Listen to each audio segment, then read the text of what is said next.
আল্লাহ পাক রব্বুল আলামিন কেমন নবী আমাদের জন্য পাঠালেন, কেমন সুন্দর নবী আমাদের জন্য পাঠালেন। রাসূলুল কারীম সাল্লাল্লাহু আলাইহি ওয়াসাল্লাম বলেন, কেউ যদি অন্তর দিয়ে দিল থেকে মহব্বত দিয়ে একবার আমি নবীর উপরে দুরূদ পাঠ করে, আল্লাহ পাক রব্বুল আলামিন 10টা রহমত ওই ব্যক্তির উপরে নাযিল করে দেয়। সুবহানাল্লাহ। দুনিয়ার কোন নেতা আছে যার নাম করলে আপনার রহমত আসবে? কোন নেতা কি আছে?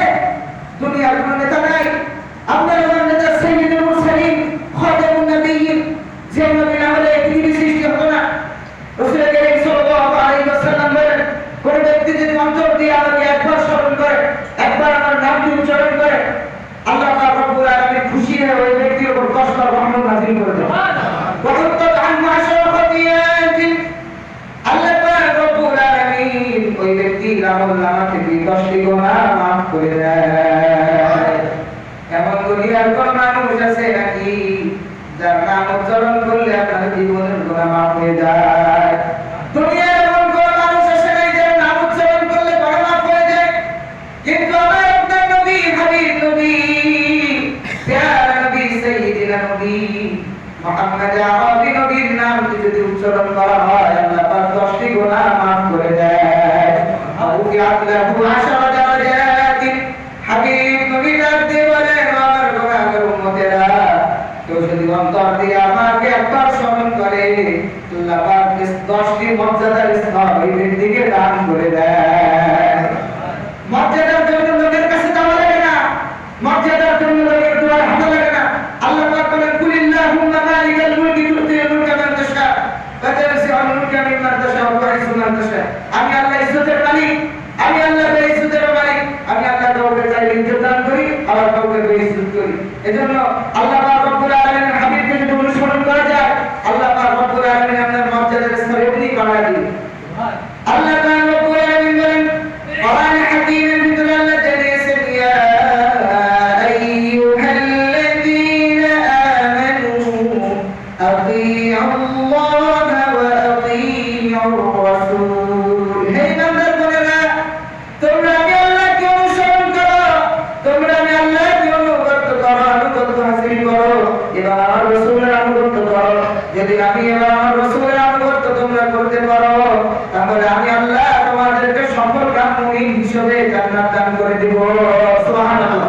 আর যদি না করো, ওয়ালা তুতিউ আমালাকুম, জীবনে কি করেছো তুমি, কি আমল করেছো, সব আমল বাতিল হয়ে যাবে, কিছুই থাকবে না তোমার যদি এই রাসূলকে অনুসরণ না করা যায়। হযরত আলী রাদিয়াল্লাহু তাআলা আনহু বলেন, ওয়া আলী রাদিয়াল্লাহু তাআলা আনহু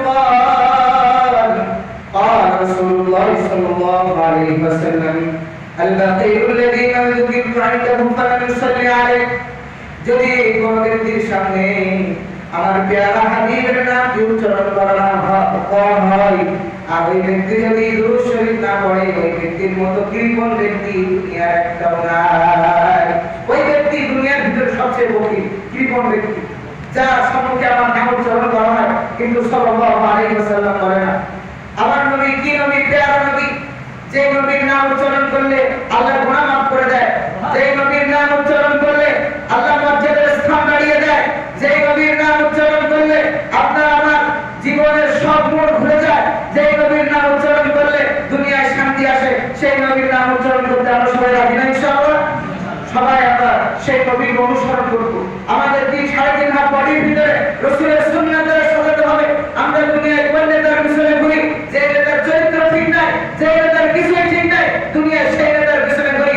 কিন্তু আমার আপনার নেতা সাইয়্যিদুল মুরসালিন খাতামুন নবিয়্যিন নেতার পরে স্বয়ং রব্বুল কারীম রব্বুল আলামিন তার চরিত্রের গ্যারান্টি দিয়ে বলতেছেন, ওয়া ইন্নাকা আলা খুলুকিন আযীম।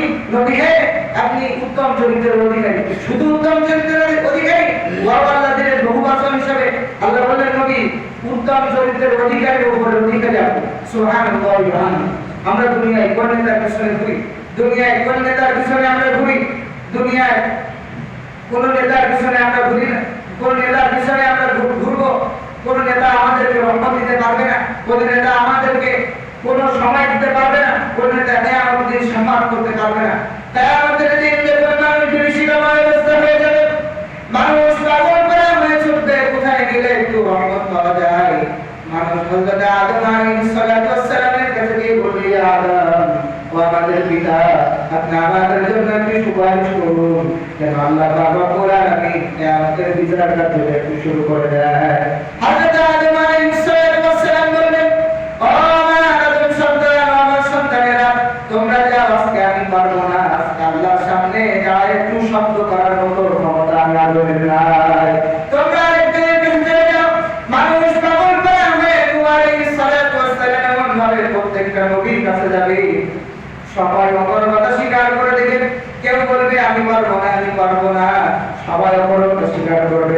হযরত ঈসা আলাইহিস সালাতু ওয়াস সালাম বলবে, ও আমার কওমের লোকেরা, ও আমার উম্মতেরা, তোমরা শোনো, আজকের দিনের মধ্যে আল্লাহর সামনে দাঁড়ানোর মতো ক্ষমতা আমাদের কারোর নাই। আজকের দিনে আল্লাহর সামনে দাঁড়ানোর মতো ক্ষমতা একমাত্র আখিরি জামানার নবী মুহাম্মদুর রাসূলুল্লাহ, জবান করে বলুন সাল্লাল্লাহু আলাইহি ওয়াসাল্লাম। মানুষ কেবল পড়া হয় বিদেশি রামায়ণ অবস্থা হয়, হাবিব নবীর কাছে যাবে, বলবে, ইয়া রাসূলুল্লাহ, আপনি আমাদের জন্য একটু সুপারিশ করুন। আমরা তো সবাই শেষ হয়ে গেলাম, আমরা তো সবাই শেষ হয়ে গেলাম। হাবিব নবী নামাজ মাহমুদে যে আল্লাহর দরবারে আল্লাহু আকবার বলে সিজদায় পড়ে যাবেন। আল্লাহু আকবার বলে সিজদায় পড়ে গিয়ে আল্লাহর কুদরতি পায়ে সিজদায় পড়ে হামদ সানা করে আল্লাহর প্রশংসা করে, রব্বুল আলামিনের প্রশংসা করে, রব্বুল আলামিনের প্রশংসা করে এইভাবে সিজদায় পড়ে থাকবে। আল্লাহ আরশে আজিম থেকে ডাক দিয়ে বলবেন, ইয়া মুহাম্মদ ইরফা রাসাক, ইয়া নবী, ইয়া হাবিব, দুনিয়ার বুকে আমি আপনাকে অসম্মান করি নাই, দুনিয়ার বুকে আমি আপনাকে ইজ্জত দিয়েছি। আজকে আপনি আমার আরশে পড়ে কান্না করবেন, আমি আল্লাহর সহ্য হয় না। ইয়া মুহাম্মদ ইরফা রাসাক, ইয়া মুহাম্মদ আপনি মাথা উঠান, ইয়া মুহাম্মদ আপনি আমার আরশ থেকে মাথা উঠান। আল্লাহর নবী মাকামে মাহমুদ থেকে মাথা উঠাবেন না। আল্লাহর পাক রব্বুল আলামিন ডাক দিয়ে বলবেন, সালতু আদা, হে নবী, আপনি যেটা চাইবেন ওইটা আজকে দেওয়া হবে।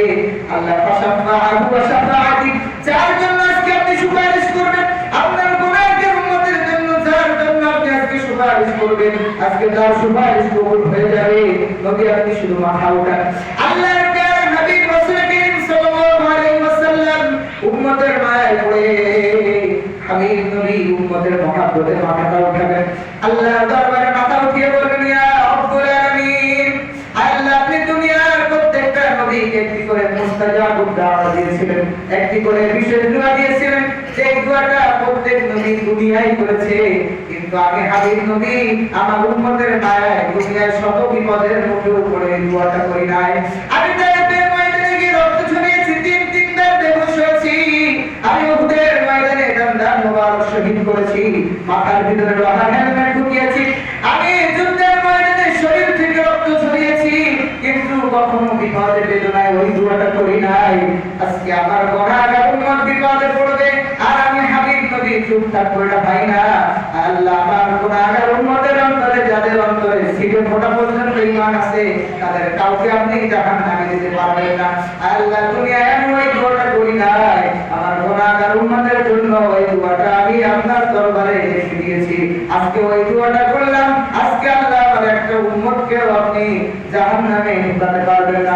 নবী একবার সিরাতের দিকে যাবেন, একবার হাউজে কাউসারের দিকে যাবেন। আল্লাহর নবী সাল্লাল্লাহু আলাইহি ওয়াসাল্লাম উম্মতের মায়ায় পড়ে কত না কান্না করেছেন, দুনিয়ার বুকে উম্মতের জন্য মার খেয়েছেন, কিন্তু উম্মতকে ভুলে নাই।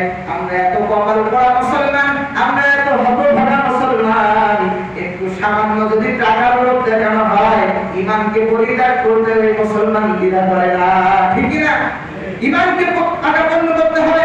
সাহাবায়ে কেরাম কিভাবে রাসূলকে ভালোবেসেছে, শুধু মিলাদ আর খিচুড়ি জিলাপিকে রাসূলের ভালোবাসা আদায় করা যায় না। রাসূলের ভালোবাসা আদায় করতে হয় ময়দানে গিয়ে, রাসূলের ভালোবাসা আদায় করতে হয় অন্তর দিয়ে, রাসূলকে অন্তর দিয়ে ভালোবেসে। শুধু মিলাদ পড়লাম, জিলাপি খেলে রিয়া কবি পড়ে রাসূল, কখনোই রাসূলের সন্তুষ্টি অর্জন করা যায় না। সাহাবায়ে কেরাম রাসূলের সন্তুষ্টি অর্জন করেছেন জিহাদের ময়দানে গিয়ে, সাহাবায়ে কেরাম রাসূলের সন্তুষ্টি অর্জন করেছেন নিজের জানকে বিলিয়ে দিয়ে। আল্লাহ রাসূল সাল্লাল্লাহু আলাইহি ওয়াসাল্লামকে সাহাবায়ে কেরাম কিভাবে মহব্বত করেছেন, সাহাবায়ে কেরাম কিভাবে আল্লাহ রাসূলকে ভালোবেসেছেন, সেই দিক থেকে আমাদেরকে খেয়াল করতে হবে। আমরা এই মাস আসলে শুধু মিলাদ পড়ে রাসূলের ভালোবাসা আদায় করি না, এটা রাসূলের ভালোবাসা নয়, এটা আশিক রাসূল নয়। আশিক রাসূল যদি হতে হয়, আশিক রাসূল ঈমান পরিপূর্ণ করতে হবে। 3.5 হাত বডির ভিতরে রাসূলের সুন্নাতকে সাজাতে হবে। 3.5 হাত বডির ভিতরে আল্লাহ রাসূলের আনুগত্যকে হাসিল করতে হবে। আল্লাহ পাক বলেছেন, ইয়া আইয়ুহাল্লাযীনা আমানু আতিউল্লাহ, হে ঈমানদারগণ তোমরা আমাকে অনুসরণ করো, আতিউর রাসূল, আমার রাসূলকে অনুসরণ করো। যদি আগে আমার রাসূলকে অনুসরণ তোমরা করতে পারো, ইহদিনাস সিরাতাল মুস্তাকিমের পথ তোমরা পেয়ে যাবে। সুবহানাল্লাহি ওয়া বিহামদিহি। এজন্য আমাদেরকে সমস্ত সব ক্ষেত্রে আল্লাহ রাসূলের অনুসরণ ইত্তেবা করতে হবে। আল্লাহ রাসূলের সুন্নাতকে আঁকড়ে ধরতে হবে। আল্লাহ রাসূল সাল্লাল্লাহু আলাইহি ওয়াসাল্লাম বলেছেন, ওয়া আন আবি হুরায়রা রাদিয়াল্লাহু তাআলা আনহু قال قال رسول الله صلى الله عليه وسلم من تمسك بسنتي عند فساد امتي فله 100 اجر شهيد। আল্লাহ রাসূল সাল্লাল্লাহু আলাইহি ওয়াসাল্লাম বলেছেন, কোন ব্যক্তি আমার উম্মতের এক সময় আসবে, আমার উম্মতের ভিতরে ফাটল সৃষ্টি হয়ে যাবে, আমার উম্মতেরা পদস্খলন হয়ে যাবে। ওই কঠিন বিভীষিকাময় অবস্থায় হাতে আগুন দ্বারা সহজ হবে, ঈমান দ্বারা কঠিন হয়ে যাবে। ওই অবস্থায় যদি কেউ আমার একটা সুন্নাতকে আঁকড়ে ধরতে পারে, আমার একটা সুন্নাতকে দৃঢ়ভাবে ধরতে পারে, ঈমান আমল করতে পারে, আল্লাহ রাসূল বলেন ফালাহু 100 আজরু শাহীদ, 100 গোলামের শহীদের সওয়াব পাবে। ময়দানে গিয়ে যারা 100 গোলামের শহীদ, ময়দানে গিয়ে যারা নিজের পাল্লাতে যে জানে না করে নাই, নিজের জানকে শহীদ করে দিয়েছে, একটা সুন্নাত যদি আঁকড়ে ধরা যায়, আল্লাহ রাসূল সাল্লাল্লাহু আলাইহি ওয়াসাল্লাম বলেন ওই সমপরিমাণ মর্যাদা ওই ব্যক্তি পাবে। সুবহানাল্লাহি ওয়া বিহামদিহি। সম্মানিত হাজির, আল্লাহ রাসূলের সুন্নাতকে আমরা সহজে অনুসরণ করব, ইত্তেবা করব সকল ক্ষেত্রে। রাসূল আমাদের ভালোবাসা হবে, রাসূল আমাদের অনুকরণ হবে, রাসূল আমাদের সকল কাজকর্মের দিকে, রাসূল আমাদের সকল সুন্নাতের তদবিরকে আমাদেরকে করতে হবে। রাসূল আমাদের জন্য যা কিছু রেখে গেছেন এই কিছু আমাদেরকে আঁকড়ে ধরতে হবে। রাসূল আমাদেরকে যা কিছু ছাড়তে বলেছেন আমরা এইগুলো পরিত্যাগ করতে হবে। তাহলে আশিক রাসূল হওয়া যাবে। নতুবা আশিক রাসূল যতই দাবি করেন আপনি আশিক রাসূল হতে পারেন নাই, আপনি আশিক রাসূল এখনো হন নাই। হযরত আলী রাদিয়াল্লাহু, হযরত ওমর বিন খাত্তাব রাদিয়াল্লাহু তাআলা রাসূলের কাছে গিয়ে বলছেন, ইয়া রাসূলুল্লাহ, আমি আমার জানের পরে আমি আপনাকে সবচেয়ে বেশি ভালোবাসি। আল্লাহ রাসূল বলেছেন, ইয়া ওমর, তুমি এখনো পরিপূর্ণ ঈমানদার হতে পারো নাই। আল্লাহ রাসূল সাল্লাল্লাহু আলাইহি ওয়াসাল্লামের এই কথা শুনে ওমর চমকে গেলেন। বললেন, ইয়া রাসূলুল্লাহ, আমি কিভাবে আপনার পরিপূর্ণ খাঁটি ঈমানদার ব্যক্তি আমার উম্মত হিসেবে হতে পারবো? আল্লাহ রাসূল সাল্লাল্লাহু আলাইহি ওয়াসাল্লাম বলেছেন, ইয়া ওমর, তুমি যতক্ষণ পর্যন্ত তোমার পরিবার, পরিজন, আত্মীয়-স্বজন, মাল দৌলত সবকিছু থেকে আমাকে বেশি ভালোবাসা না পারবে ততক্ষণ পর্যন্ত তুমি পরিপূর্ণ ঈমানদার হতে পারো না। হযরত ওমর রাদিয়াল্লাহু তাআলা আনহু বলেছিলেন, ওয়াল্লাহি আল্লাহর কসম, ইয়া রাসূলুল্লাহ, আজ থেকে আমার জানের চেয়ে আপনাকে আমি বেশি ভালোবাসি। আল্লাহ রাসূল সাল্লাল্লাহু আলাইহি ওয়াসাল্লাম বলেন, ওয়াল্লাহি ওয়া আল্লাহর কসম করে বলি আজকে তোমার ঈমান পরিপূর্ণ হয়ে গেছে। এজন্য আমাদের ঈমান পরিপূর্ণ করতে গেলে রাসূলের সুন্নাতকে আঁকড়ে ধরতে হবে।